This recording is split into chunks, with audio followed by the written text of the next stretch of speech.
90% ഇൻസ്റ്റിറ്റ്യൂട്ടുകളും ആക്ച്വലി ഈ ഒരു ഡിജിറ്റൽ മാർക്കറ്റിംഗ് കോഴ്സ് എന്ന് പറയുന്നത് ജനറലൈസ് ചെയ്ത് പഠിപ്പിക്കുന്നതിൻ്റെ പ്രധാന റീസൺ എന്ന് പറയുന്നത് അവരുടെ മാർക്കറ്റിംഗ് സ്ട്രാറ്റജി അല്ലെങ്കിൽ അവരുടെ സസ്റ്റനൻസും കൂടിയാണ്. ഇപ്പോൾ ഞാനൊരു 3 മാസത്തെ കോഴ്സാണ് സെല്ല് ചെയ്യുന്നതെങ്കിൽ എനിക്ക് വർഷത്തിൽ 4 തവണ അഡ്മിഷൻ എടുത്താൽ മതി. ഒരു എക്സാമ്പിൾ പറയുകയാണ്. ഇതേ സാധനം 1 മാസത്തെ കോഴ്സാണെങ്കിലോ ഞാൻ വർഷത്തിൽ 12 തവണ അഡ്മിഷൻ എടുക്കണം. സോ ഈ ഓരോ അഡ്മിഷൻ എടുക്കുന്നതിനും എനിക്ക് മാർക്കറ്റിംഗ് കോസ്റ്റ് ഇൻവോൾവ് ആണ്.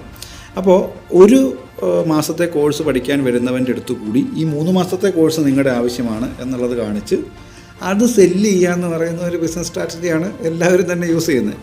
നമ്മൾ ആക്ച്വലി ജനറലൈസ് ചെയ്ത് നിങ്ങൾ ഈ ഡിജിറ്റൽ മാർക്കറ്റിങ്ങിനകത്ത് വരുന്ന SEO അല്ലെങ്കിൽ SMMO പെർഫോമൻസ് മാർക്കറ്റിങ്ങോ പഠിക്കുന്നതിന് പകരം നിങ്ങളൊരു സ്ട്രീമിലേക്ക് പോകാൻ താല്പര്യപ്പെടുന്നുണ്ട് എങ്കിൽ ആ സ്ട്രീമിലുള്ള കാര്യങ്ങൾ മാത്രം നിങ്ങളെ സ്പെഷ്യലൈസ് ചെയ്ത് പഠിപ്പിക്കുക എന്നുള്ളതാണ് നമ്മൾ ഉദ്ദേശിക്കുന്നത്.